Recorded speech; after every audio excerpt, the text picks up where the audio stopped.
Hello, hello, hello, dear listeners, and welcome back to the IBS Freedom Podcast. I am Nikki, and I am joined by my wonderful co-host, Amy Hollenkamp, RD extraordinaire. And hello, today, everybody. and today, it was beautiful nonetheless. We are talking about the creepiest of the creepy crawlers. We are talking all about parasites. So, This is going to be an interesting episode, I think. But let me kick it off to you, dear Amy, and let me see if you have any opening remarks for us, and then we'll get into our experience with parasites. I'm just curious. Yeah. So I mean, I feel like parasites is one of those things that's really popular now. Maybe it's always been there, like somewhat, but I feel that there's more of a wave of popularity of parasites being a big thing in terms of gut health, and something that could be negatively affecting your gut health. So I do think it's a really hot topic. I would say in terms of parasites, and I'll be interested to hear your take on it, but I find that they're similar to SIBO. There's usually a heavy hand with aggressiveness towards parasites that, I wonder, I doubt that everyone needs to be as aggressive as most people go.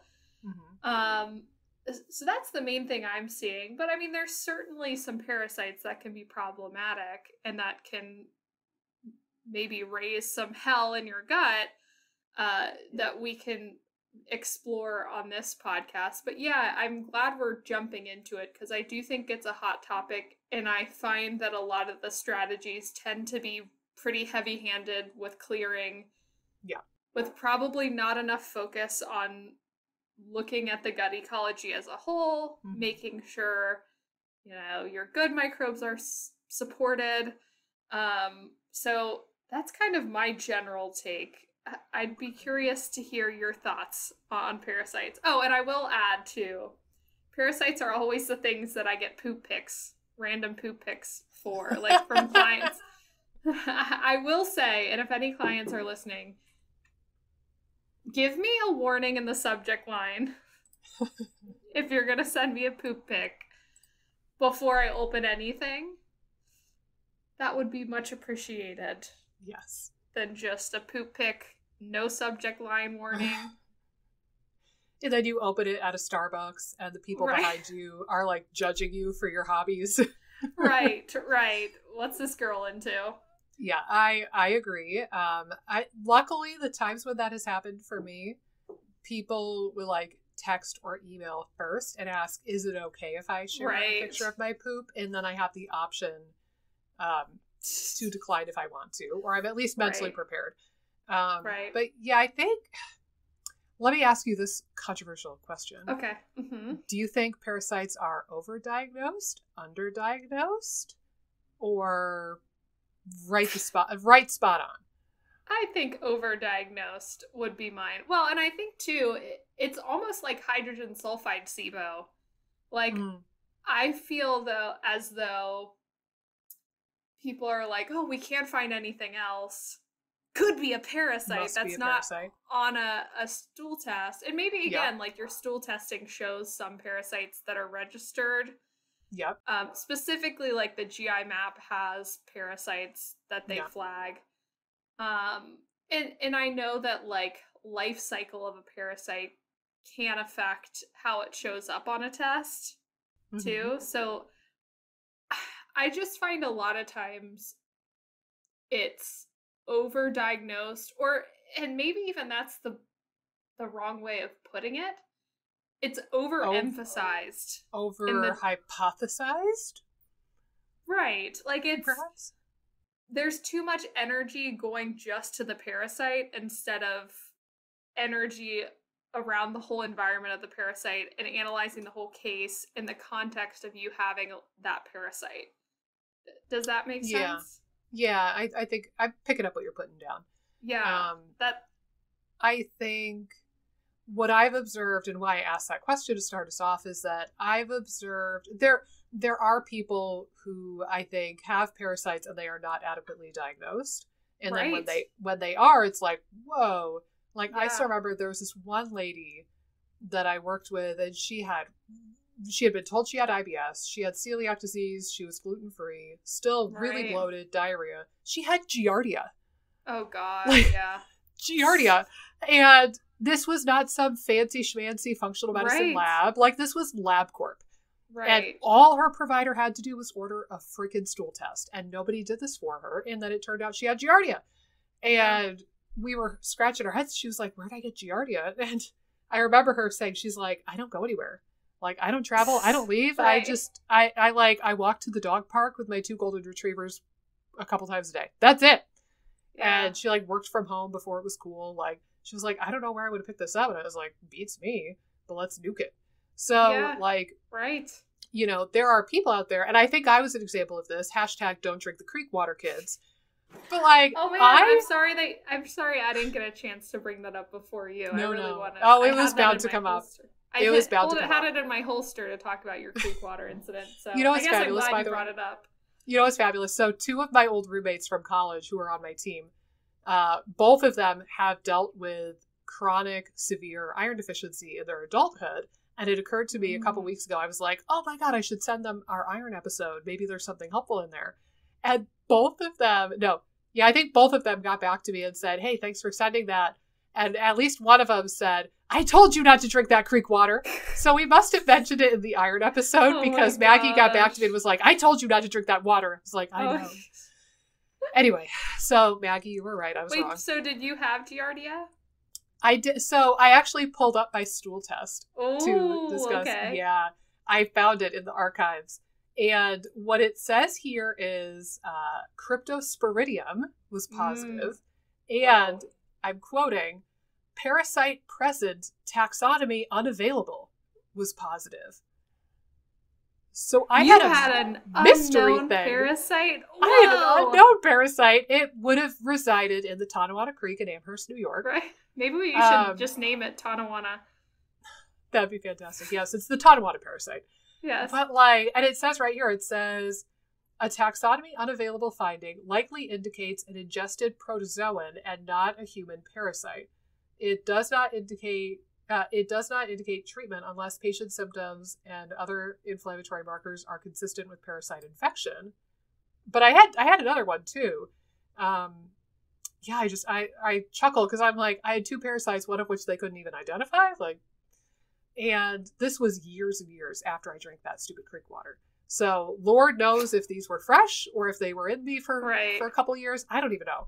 But I do think that there are people who could have a parasitic infection and then they go undiagnosed. And then when they get the answer, it's like, and then they feel better.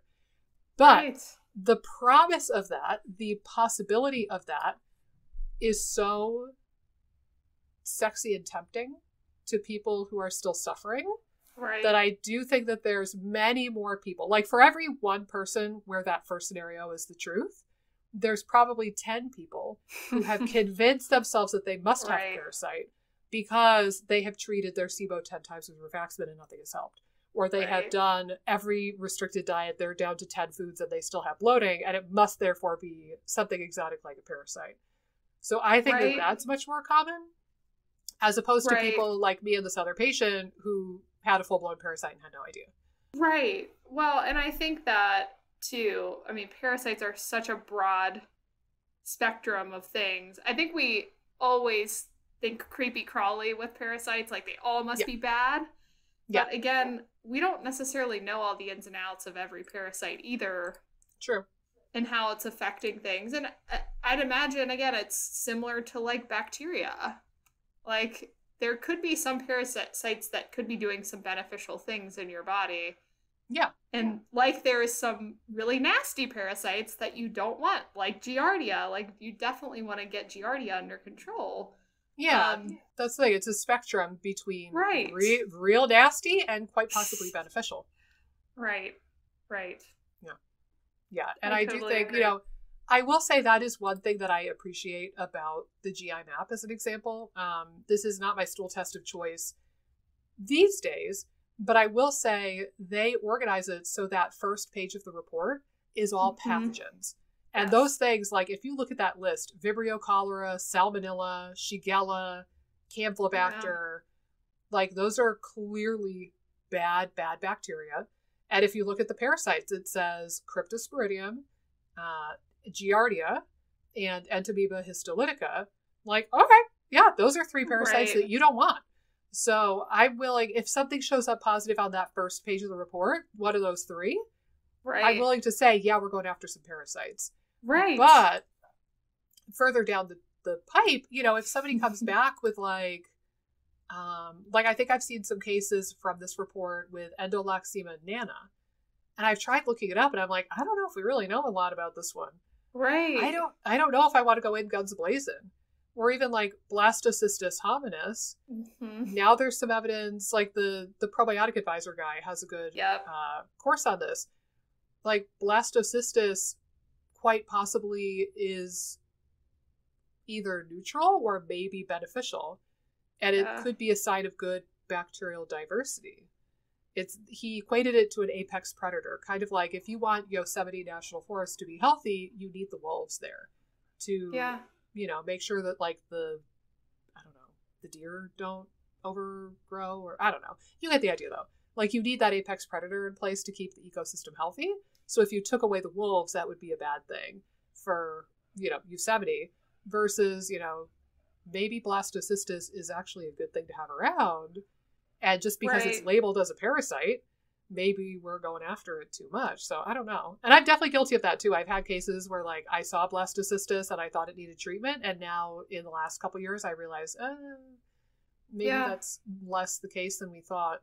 But yeah, I think that there's some gray zone in between where like not every parasite requires treatment and not everybody who thinks that they have parasites actually has a parasite. Yeah, I think Blasto is a really interesting one because I feel like in the functional medicine space, there tends to be a heavier hand with Blasto. Mm-hmm. I don't know if you've found that, but maybe it's because I'm thinking specifically of this one client that I had. And I think we were looking at a GI map, if I remember right. Mm-hmm. And like her Faecalibacterium, her Akkermansia bacterium were like DL, below detectable limit. So like pretty low. But she also had a little bit of Blasto. It wasn't over the like threshold. It was kind of registered. You know how they have the threshold? Detected but not overgrown. Right.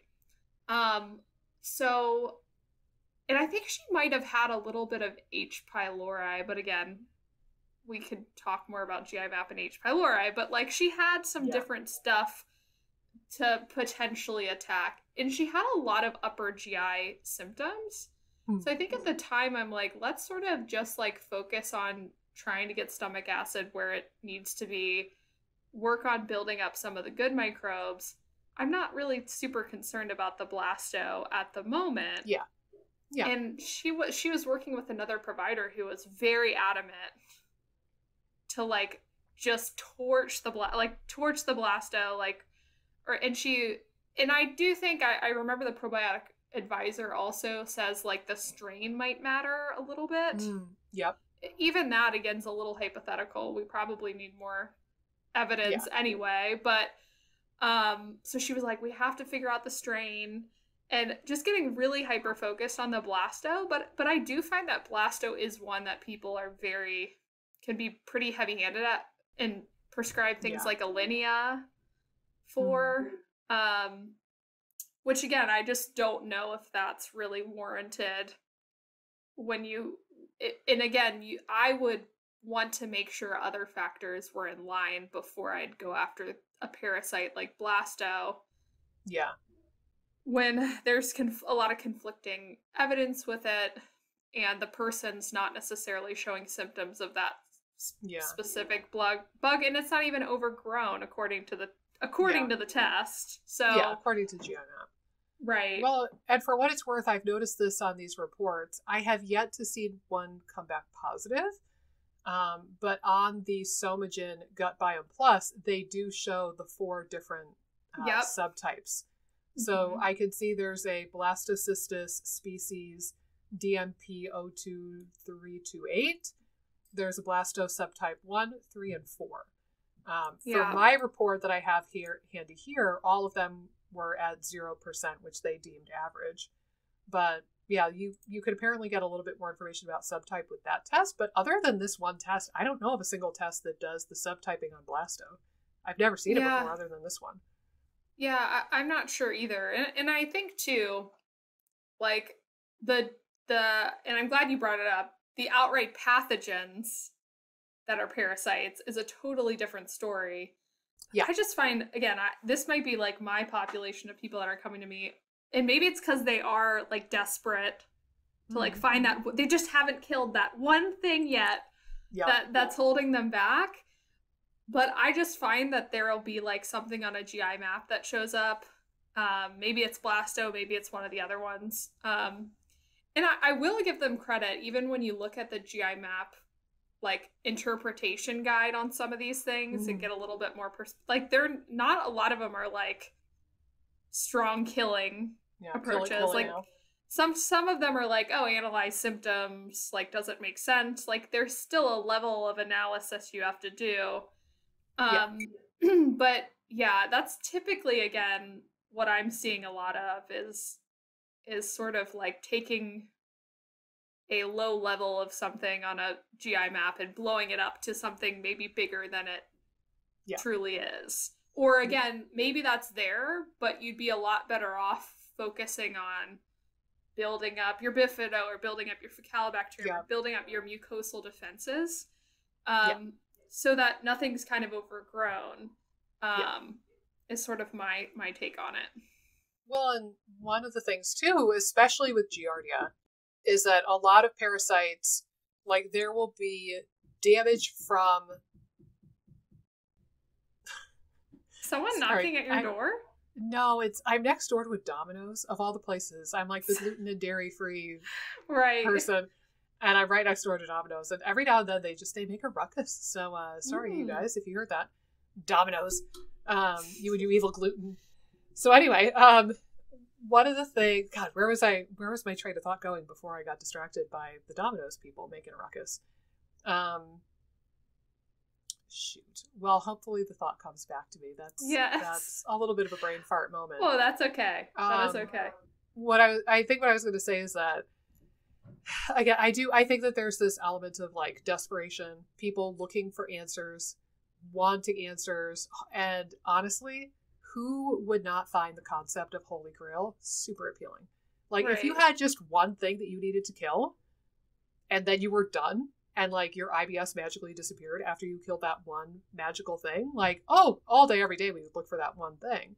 Right. But it's usually not that simple. Even with the patient who had Giardia, it was like a huge, whoa, we need to treat this.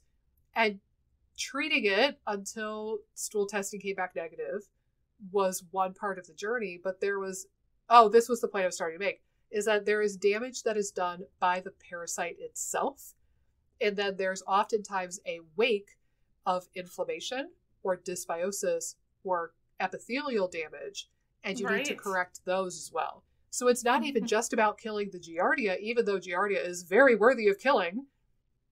Like, yeah, you treat the Giardia, but then you have to focus your efforts on things like microbiome diversity and rehabbing that ecosystem that was just decimated and patching up the gut epithelial barrier, aka if you have a leaky gut, you got to treat that.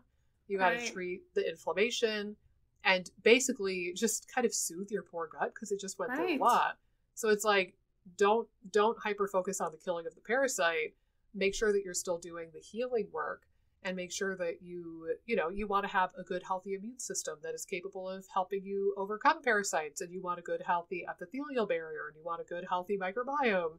It's really not as simple. Even when you do have the one smoking gun, it's never about the one smoking gun. So I wanted to make that point for starters. But I know for Giardia, I've seen some research that one of the ways that it does its nasty bidding is that it leaves behind a wake of dysbiosis and lower microbial diversity. So in particular, if you've ever had Giardia, you probably need to focus a lot of your effort on rehabbing the diversity and the ecosystem in your gut, as opposed to just like nuking it and moving on with your life. So for what it's worth. Right. No, I think that's such a good point. And I think it's a good point that focusing on building up your defenses again after really any pathogenic type infection. Yeah. But I think especially for Giardia is super, super key. And I'd be interested to hear your take on like your strategies. Like if you saw someone that had Giardia, what would be your strategies you would jump into early on, like your clearing strategies, or what sort of stuff would you do for that compared to maybe something like a blasto or like some of these other like not as pathogenic but more overgrowth based parasites? Yeah, that's a good conversation. So for Giardia, I don't remember what I did with that particular patient because I probably worked with her like 3 or 4 years ago. But it stands out in my memory as like, whoa. Right. So it goes to show you like how uncommon it is to catch Giardia in this type of practice. But I think we did some combination of garlic and oregano and maybe something else that's eluding me right now.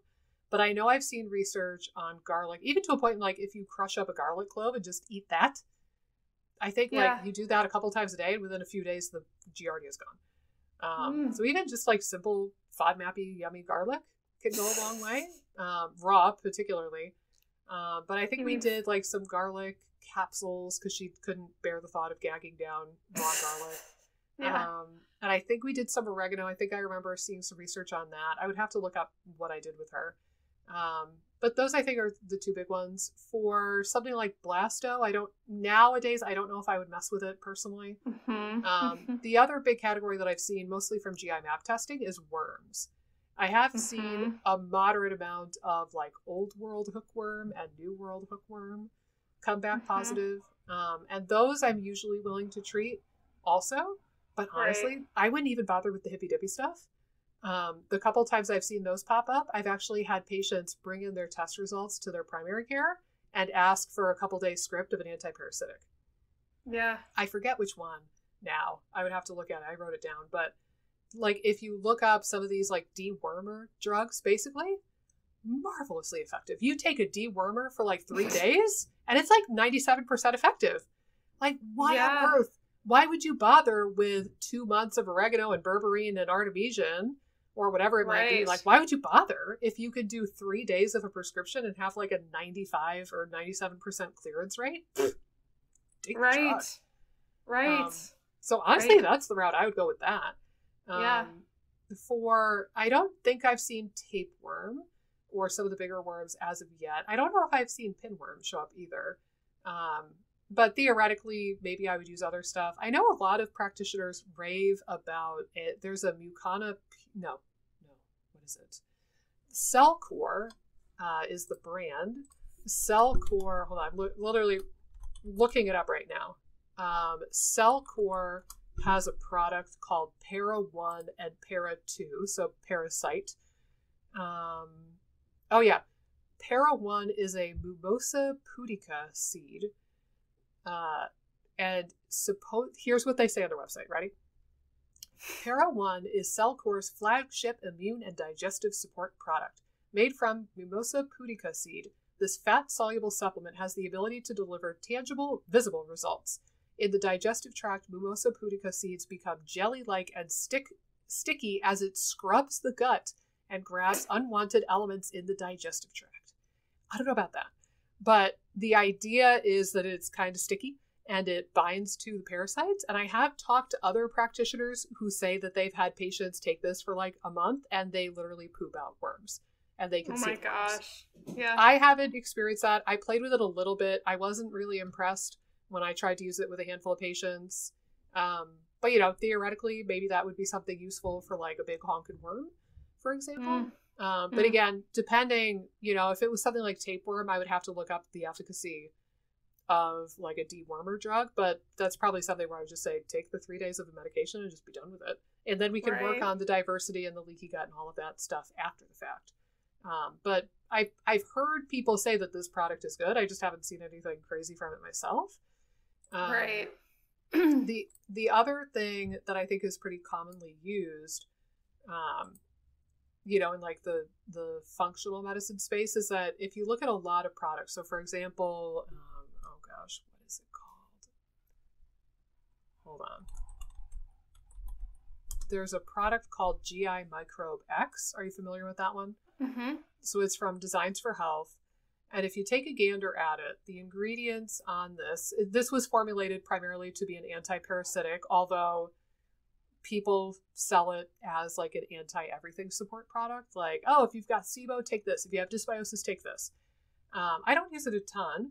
It has tribulus, caprylic acid, berberine, beerberry, black walnut, barberry, and artemisian, which is sweet wormwood. Mm-hmm. A lot of the anti-parasitic blends you'll see will contain wormwood, but I forget now. We should ask Thomas another time when we have him on again. I think if I remember correctly, wormwood, artemisian, isn't very effective for GI parasites. That's really more for like malaria, like the types of parasites that get into the blood. And it's what I vaguely remember from an herbal conference or an herbal seminar was that artemisian is more useful and much more well researched for things like malaria and bloodborne pathogens as opposed to GI based pathogens. But it's curious because basically every anti-parasitic supplement product will have artemisian in it. Right. Which I don't know. Maybe it's serving some other purpose. Maybe it's immunomodulatory and maybe that's why they're sticking it in there. But if you see black walnut powder or artemisian, that's usually a dead giveaway that it's an anti-parasitic based formula. This one looks a little bit broad because it's got the berberine, it's got the bayberry, it's got caprylic acid, so it's a little bit of everything. It's kind of a kitchen sink product. Right, right.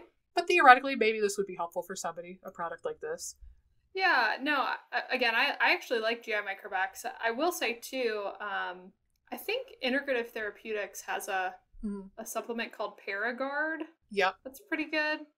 Like, it's a blend of different antimicrobials. But yeah, I mean, I think almost pairing it with things like I know there's been a few studies on some probiotics that could be beneficial for parasites as well. I think in particular, too, things like Giardia has shown some efficacy. Some of the lactobacillus strains have shown some efficacy for certain parasites. Yeah. If you have a big nasty infection like Giardia or something, who knows if it'll do the trick on its own. You probably might need some bigger guns than that. Yeah. But you know, there has been some evidence that those have been helpful. And like to your point, if there's dysbiosis at play, ravaging things after a Giardia infection, then, you know, it makes sense that doing things that are gonna help the environment stabilize, like a probiotic, would be beneficial. Yeah, absolutely. Yeah, and I think that, you know, some of the blasto stuff, and again, I keep bringing it up because it's just like the one that I feel like people are very gung-ho about, like going all in with. And again, I just don't necessarily see that being the case. I've certainly seen blasto on people's stool tests, and they do perfectly fine working on other things. But yeah, I think that it's interesting. The worm situation, I'm not sure. I can't remember a situation where that showed up on the GI map for me. Is that something that came up a decent amount for you? Or it's come up a handful of times at least. Oh, nice. Well, I shouldn't say nice. That's probably not fun to. It depends. Deal with worms. Well, I remember one lady. She had, I think it was one of the hookworms. I think Old World hookworm. And I remember we talked about it. She was totally skeezed out. Just like, ooh. Right. And we joked about it a little bit because I was like, well, everybody loves a smoking gun, right? Right. You got a smoking gun. Let's work on this. She's like, okay. It was like 3 days of an anti-parasitic dewormer and you'll probably be in better shape, and then we'll work on other stuff. She's like, okay. So eventually she kind of morphed from being totally skeezed out, like, ooh, to, okay, no, this could be kind of a good thing because at least it's easy peasy to get rid of. Right. So, you know, it can be a good and a bad thing. I know for me, it made a lot of sense when I got that test result back in, and I was like, oh, okay, yeah, this explains some stuff. Right. I think I kind of wish that back in the day that I had also done a SIBO test, because I kind of hypothesized I had SIBO at the same time. But either way, whatever I did to treat my gut worked marvelously. Yeah. And I did do some anti-parasitic herbs and antibacterial stuff and healed the gut and probably quite a bit else that I can't think of right now because it was 10 years ago. But yeah.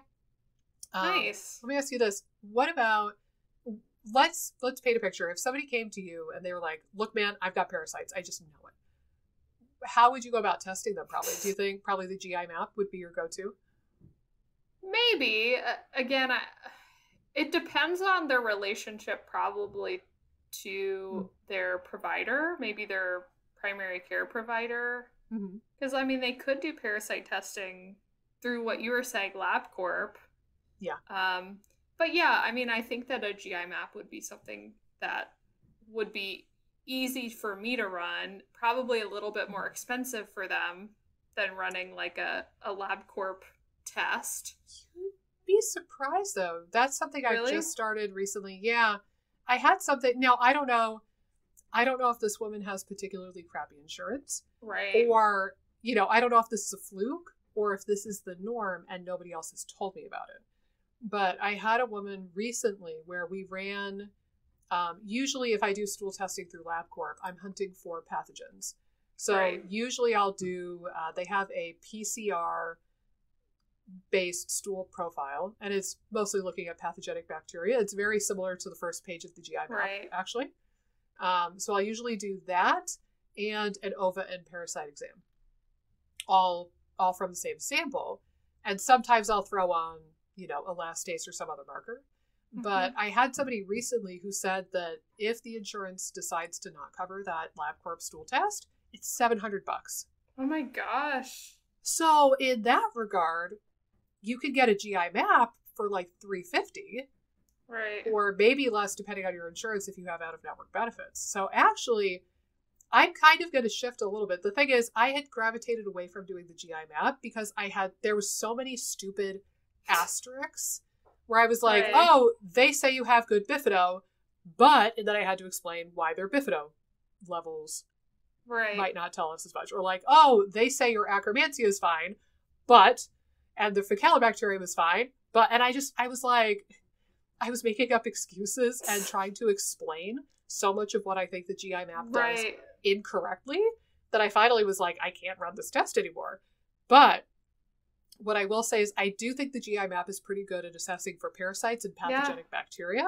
Yeah. And like I said, I don't know if this lady, her insurance not covering it was a fluke, or I don't know if maybe nobody's insurance has covered it and nobody's ever told me. I don't know. But either way, I think I might start tapping into the GI map a little bit.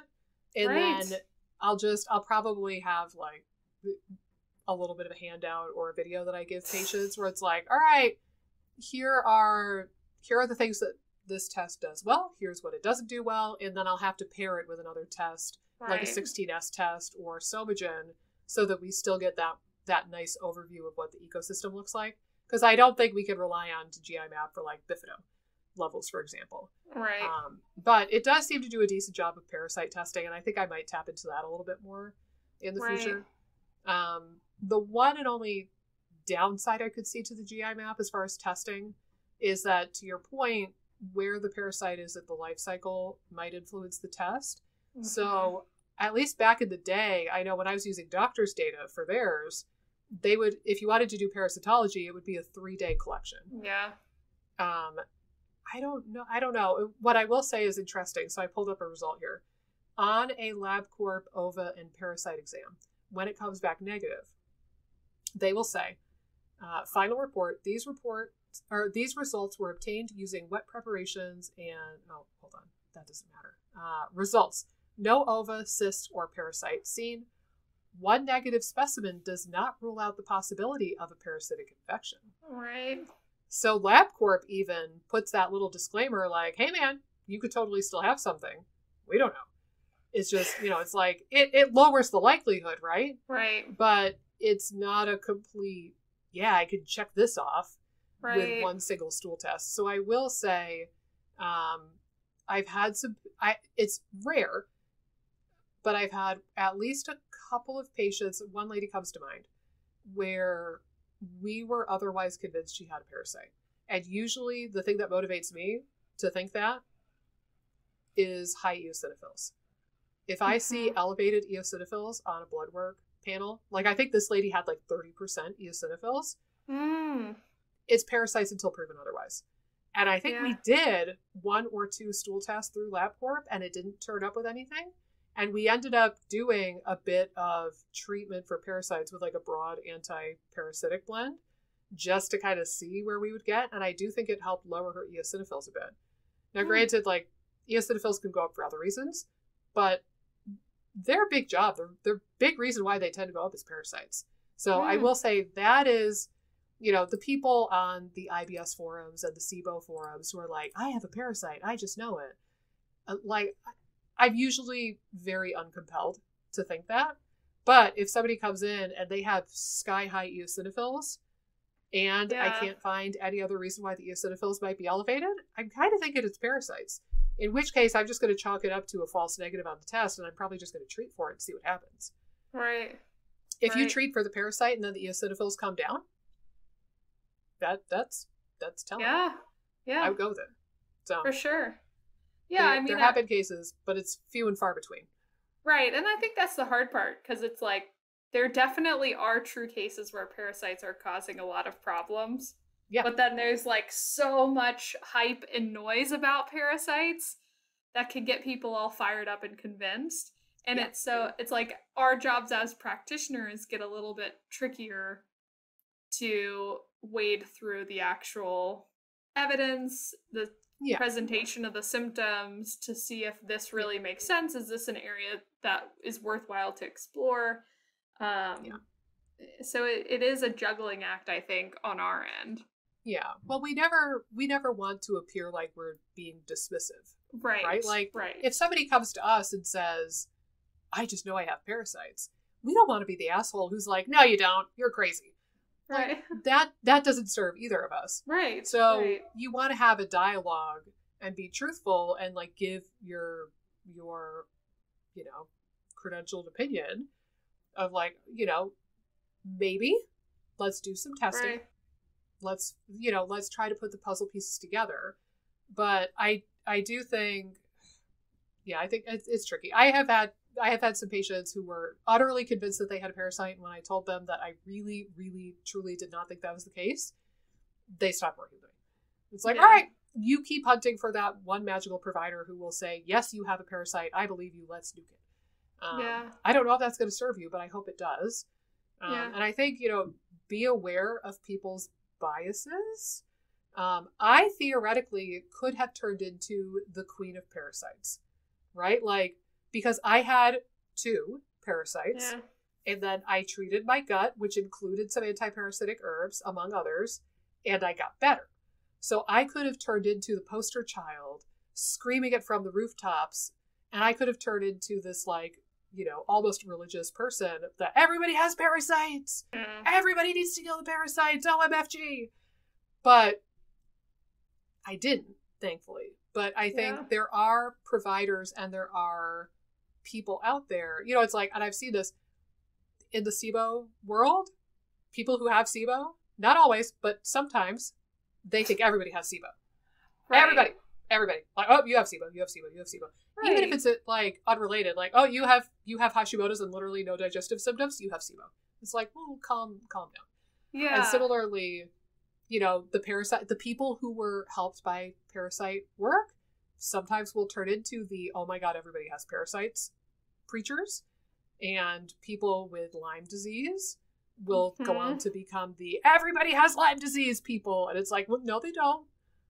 So you got to be careful. It's a slippery slope, and people get really, really, really passionate about the things that helped them. Right. And that might skew their vision of the truth. So like, I know there's an influencer on Instagram. She's a functional MD, I believe. And I followed her for like a couple weeks or a month or something. I'm not on Instagram much, but I was like, I don't really jive with most of her posts. She has a tremendous following. But I was like, I don't know, not really my jam. And the friend who suggested I follow this person, I finally told her, I was like, yeah, I had to unfollow her. Like, she seems like she thinks everybody has parasites. Like, I don't buy that. And then, lo and behold, my friend was like sending me pictures like, yeah, I think you're right.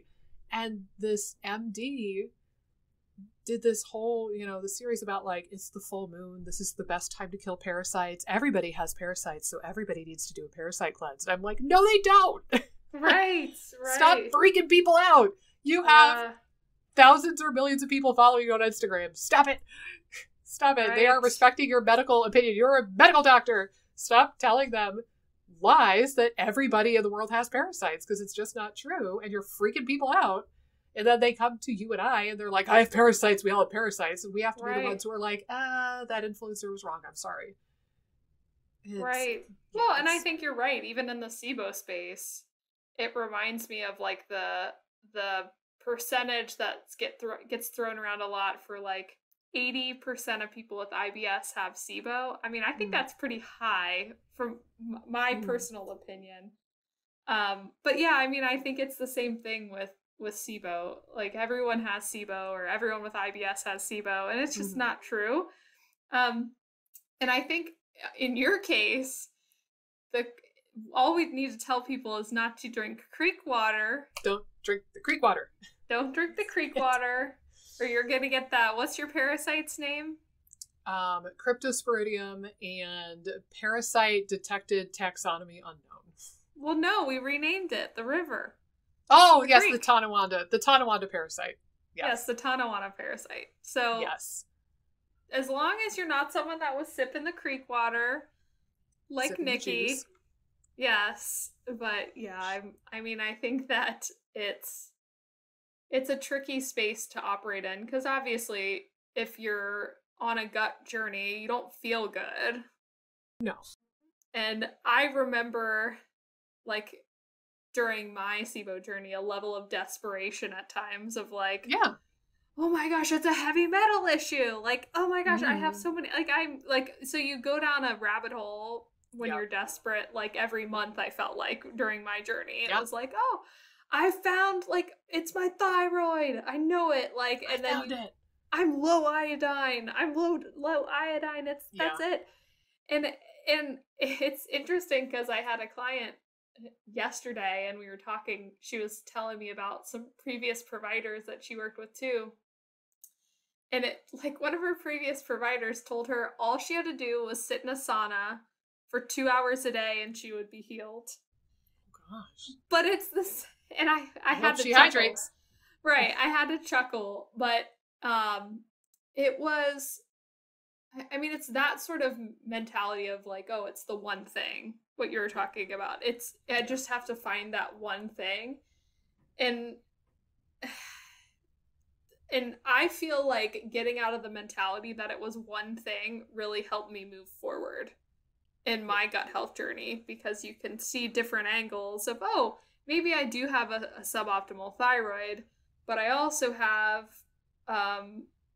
a dysbiotic gut that I have to work on. And I also have a stress management issue that I have to work on. And I also, my circadian rhythms are disrupted. Like, so it really has to become about covering your bases and not finding the base or the thing that's the silver bullet. Right. Yeah, and again, like, conventional medicine has kind of trained us in that way.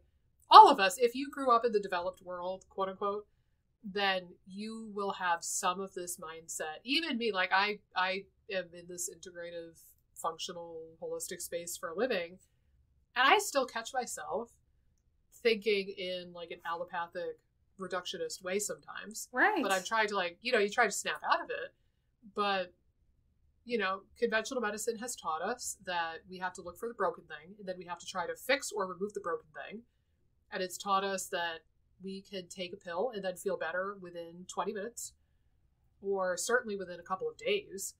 Yeah. And if you don't feel better within a couple of days, you need to double the dose of the pills. So it's like, it doesn't really train you to think about your healthcare from a holistic perspective when you grow up with that. Right. That kind of mentality. So it's, we all have a little bit of that, I think, but it's a matter of kind of pulling yourself out of the matrix and realizing that you were in the matrix all along. And realizing, I hate to say this, but again, like the blessing and the curse of the internet, there's a lot of great information and there's a lot of bullshit information. There's a lot of parasite cleanses and weird shit. There are influencers on Instagram who have medical degrees who are telling people that every single person has parasites, which is absolute hogwash. And like, it's just, you've got to vet who you're listening to and what you're investing in. Even testing, I don't know if you've had people approach you about this, but I've had maybe one or two patients or people mention this to me, that there's a parasite testing lab. You mail in your stool sample, and it's this like older gentleman. He's either an MD or a PhD or an MD PhD, but it's this older gentleman, and he's been doing parasite testing for eons and eons, and he has his own company. And if you send in your stool sample, he will look for parasites, and he finds parasites on everybody. And I'm like, automatically, I think it's horse manure then. Right. I'm sorry. If you're telling me with a straight face that every single sample you see has parasites, I think you are absolutely off your rocker. I'm sorry. I don't believe it. It sounds too good to be true. And it's giving people a reason to continue down this rabbit hole and invest more time and effort and thought and money into this idea that, oh my God, I have a parasite. That's the thing holding me back. Oh my God. It's once I fix that one thing, I'll be miraculously healed. But supposedly there's a lab, I believe, based on the West Coast somewhere. And this guy who has decades of experience finds parasites on literally everybody. And I'm like, and the time or two that's been brought up, I'm like, uh-huh. Yeah. Mm-hmm. Okay. Yeah. Like, yeah. So then my snarky question then would be, all right, so why would you bother sending in a sample to the guy? You know he's going to find a parasite. Right. Don't waste $200 or $300. You know he's going to find a parasite, so just treat yourself with a parasite and be done with it then. Why would you bother sending in a sample if literally everybody has parasites? Like, don't waste your money. Right. Maybe the MD Instagrammer that you're speaking of is using his lab, which then makes her think that everyone has parasites. Maybe. I think I solved the puzzle. There we go. It is a tangled web we weave. Yes. Yeah, I think, there's a lot of good things out on the internet and good people putting out good information. IBS Freedom Podcast. But there's also, I don't know, there's a lot of misinformed people or people who have a vested interest. Like, it makes that lab money if they can convince everybody that they all need their fancy parasite test. That's a good money-making proposition. If you can make people paranoid and scared and convince them that they absolutely have a parasite and you are the only test that they should ever do for parasites and don't trust any other test, it's a pretty good money-making model you got there. Yeah. I don't know if the person's crooked, but it sounds like either they are misinformed or crooked or something in between, because I'm calling bullshit on that. I don't think that everybody has parasites, no matter what that particular lab is going to tell me. Yeah. But yeah, if you have something on the GI map, if you have something on LabCorp, even like Genova has the, what is it called? The GI effects, and their parasite testing is PCR based. I feel like Doctor's Data might even have a PCR parasitology test now. I think as long as you select one of those labs that does like parasite testing via PCR, I'd be pretty comfortable with whatever those results are. If you're really, really suspicious, then bust out a couple $100 more and do a second one. Yeah. There's no law saying that you can't do multiple GI map samples. You could do a GI map every day for a month for all I care. It's just going to be a lot of your money. But, if you're really convinced, you might consider doing 2 or even 3 of something like a GI map or a GI effects or Doctor's Data to get a really thorough picture. But yeah, I don't know. I think that there's a lot of hype and a lot of untruth in the world of parasites. There are people who have them. I was one of them. but I don't think it's the norm. I don't think it's super, super, super common. And again, if you actually lean on the conventional medical world a little bit, you can actually have a pretty effective kill rate in a very short amount of time with a dewormer or an antiparasitic drug potentially. So this is one area where I might actually consider conventional medicine above the herbal stuff. Yeah. Yeah. I agree. That's my summary. That's all I got. Yeah, that's all I got. Wow, we did good on this one too, with length of time. We always joke, dear viewers, we always joke that, oh, this is going to be a short one. And then we record the episode and it's like an hour and 20 minutes has gone by. And we're like, oh, no, not at all. Time to wrap it up. Time to wrap it up. Yeah. Well, we enjoy talking to each other so much. You get to, okay, let's think. They call it a bromance if it's two dudes who are hitting it off. What do you call it if it's maybe a womance? A womance, like yes.